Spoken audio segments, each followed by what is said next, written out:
Olá, alunos da Escola Tuiuti, tudo bem com vocês? Professor Wagner Chaves, de Geografia, trazendo mais uma aula. E hoje, como é de tradição, a gente vai estar fazendo a correção da nossa avaliação. Então, eu estou deixando os links aqui do Google Drive, onde vocês terão acesso à avaliação corrigida. Aquelas pessoas que não entregaram a avaliação, que têm alguma pendência, seja de avaliação, seja de trabalho ou atividade, eu peço que esteja me encaminhando nos próximos dias, porque o nosso bimestre já acabou e eu preciso fazer o fechamento dessas notas, tá? Então, se você tem alguma pendência, por favor, me envie. Professor, não sei se eu tenho pendência. Manda um e-mail para mim e eu vou verificar, sem problema, se você tem alguma pendência e vou estar encaminhando o que é. Mas, por favor, faça isso o mais rápido possível, tá? Bom, pessoal, dito isso, então, dados esses recadinhos iniciais, vamos à nossa correção de avaliação. Bem, o que eu percebi? Faltou a atenção de muita gente.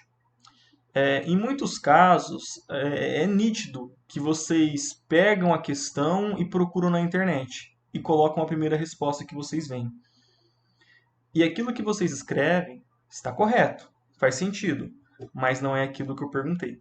Então, se não é aquilo que eu perguntei, pode estar correto, eu não vou considerar. Vai ser resposta inválida, tá bom?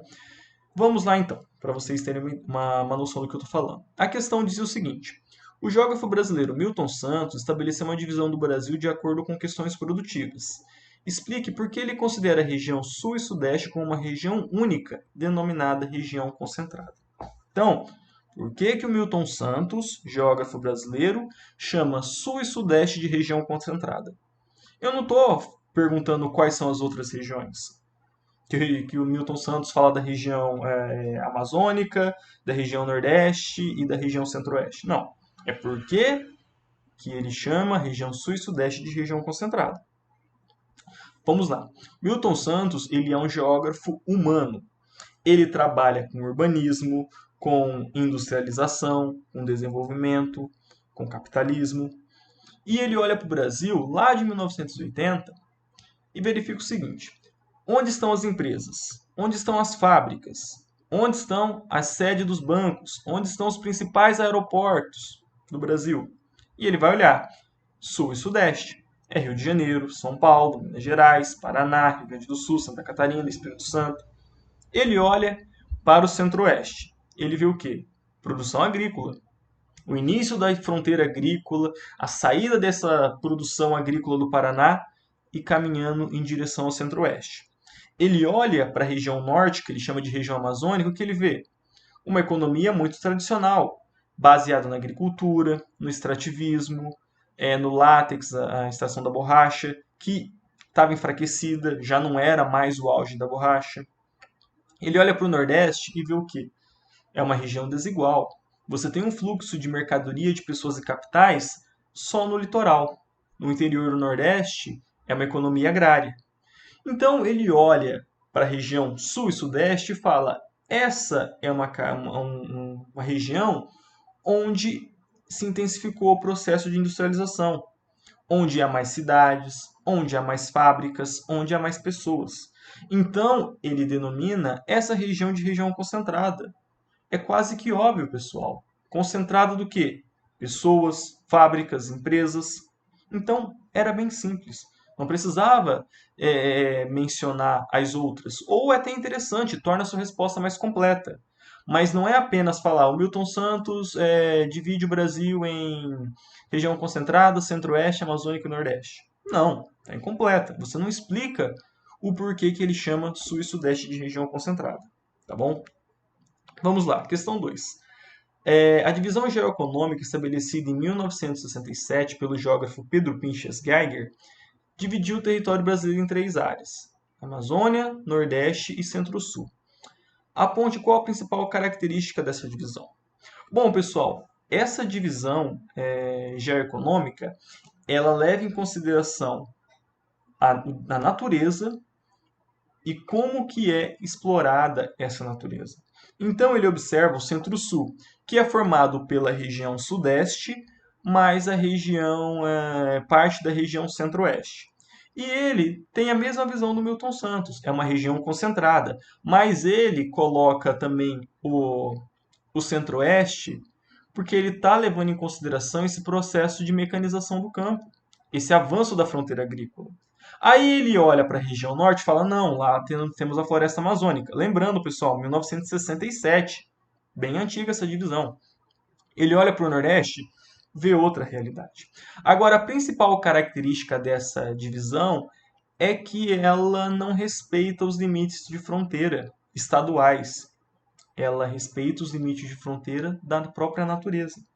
Então você observa lá, a fronteira entre o Centro-Sul e a Amazônia não é a fronteira do Mato Grosso. É uma fronteira que corta o Mato Grosso. Por quê? Divide o Cerrado da Floresta Amazônica. Mesma coisa na região no Centro-Sul e do Nordeste. Ele leva em consideração fatores da natureza. Portanto, estabelece como fronteiras os limites naturais e não os limites estaduais. Todas as outras divisões que a gente vai ver aqui levam em consideração limites estaduais. É você atravessou uma fronteira de um estado, você vai estar em outra região. Você atravessou ali a ponte Ayrton Senna em Guaíra, você sai do Paraná e vai estar no Mato Grosso do Sul. Aqui não. Os limites é definido pela natureza e não limites definidos pelo Estado. Beleza? Próxima questão. Explique o que são os rios intermitentes e em qual sub-região do Nordeste podemos encontrá-los. Bom, pessoal, rio nós temos os perenes e os intermitentes. Rios perenes são aqueles que diminuem o seu volume de água na época mais seca. Então, não chove, o rio ele abaixa, natural. Rio intermitente é o rio que seca. E onde a gente encontra ele? No sertão nordestino. Não é na Caatinga.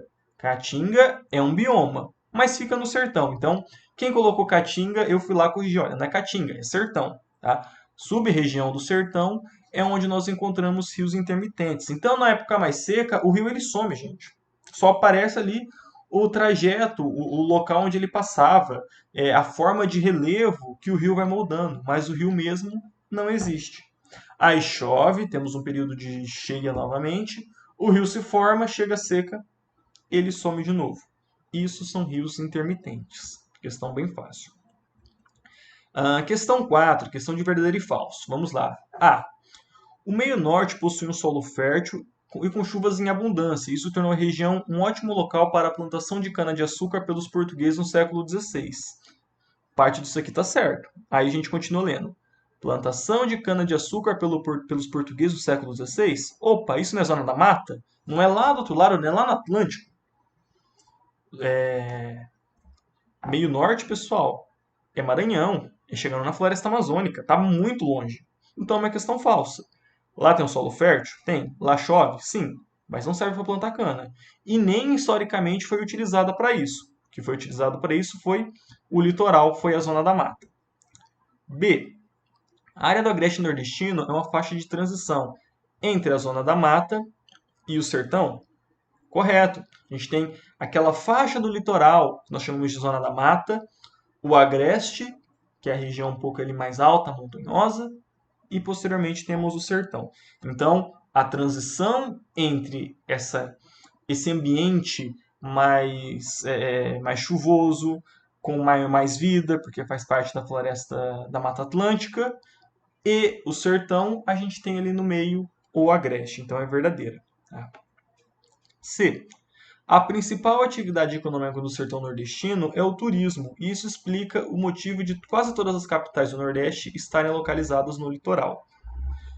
Quase todas estão no litoral, com exceção de Teresina, no Piauí. Tá? Todas as outras capitais elas estão no litoral. Porém, litoral não é sertão, litoral é zona da mata. Então, é falso também. Questão D. A divisão proposta pelo geógrafo Milton Santos levou em consideração aspectos físicos. A gente acabou de responder a questão 1. Milton Santos é um geógrafo humano. Geógrafo físico trabalha com o quê? Trabalha com natureza, relevo, com clima, com bioma. Geógrafo humano, pessoas, industrialização, capitalismo, urbanização, indústria. Então, Milton Santos é um geógrafo humano, não físico. Questão falsa. E por último, as divisões regionais são agrupamentos de áreas com características semelhantes. Verdadeiro. Isso aqui eu falei na primeira aula sobre região. Quando a gente pensa em região, a gente escolhe características semelhantes para agrupar um determinado grupo. Pode ser de pessoas, quando a gente fala de regiões para geografia, grupo de territórios, que têm coisas em comum. Tá? Não posso falar que o Paraná é igual Minas Gerais, por exemplo. Não, são distintos. Tem uma história distinta, tem um relevo, um clima, tudo muito distinto. Então, regiões são agrupamentos por características semelhantes. Então, verdadeira, tá? Bom, vamos lá. Questão 5. Leia atentamente as afirmativas sobre o histórico das divisões do Brasil. Então, nós temos lá a A1. A divisão proposta por Aziz Absaber leva em consideração aspectos populacionais e econômicos. Não, né? O Aziz Absaber, diferente do Milton Santos, é um geógrafo físico. O Aziz Absaber que cria aqueles domínios morfoclimáticos, então ele trabalha com a natureza, trabalha com o meio físico. Então a gente já descarta a 1. 2. A primeira divisão do território foi através das capitanias hereditárias e foi estabelecida com o objetivo de ocupar e colonizar a parte do Brasil que pertencia a Portugal. Opa, verdadeiro. Lembram lá as capitanias hereditárias, aquelas faixas de terra, que cada capitão donatário recebia uma porção para administrar? Verdadeiro. Então, já 2 aí a gente sabe que é correta. 3. O Brasil já possuiu outros territórios em áreas de fronteira, como Ponta Porã e Iguaçu. Verdadeiro também, pessoal. Ali durante o governo Vargas, 1945, o Brasil se preocupou em fazer o controle mais rígido das fronteiras, sobretudo as fronteiras com Paraguai e Argentina. Então, foram criados os territórios de Ponta Porã e Iguaçu e que não existem mais, tá bom? Então, 1 e 2, 2 e 3, perdão. E por fim, a 4. A regionalização criada pelo IBGE não considera os limites dos estados brasileiros. Opa, essa questão aqui, ela é falsa. Tá? Essa divisão do IBGE, ela considera sim os limites de Estado brasileiro. Então, como eu falei, a única que não vai considerar são essas que levam em consideração questões naturais. Porque você sai de um estado para o outro não significa que mudou o bioma. Não, tem todo um processo de transição, que são as faixas de transição do Aziz Absaber, que é a resposta da questão 6. Então, a divisão do IBGE, ela leva sim em consideração esses limites. Então nós temos o quê? 2 e 3 como questões corretas, ou alternativa B, beleza? E aí, entrando na questão 6, a gente tem lá, explica o que Aziz Absaber chama de faixas de transição.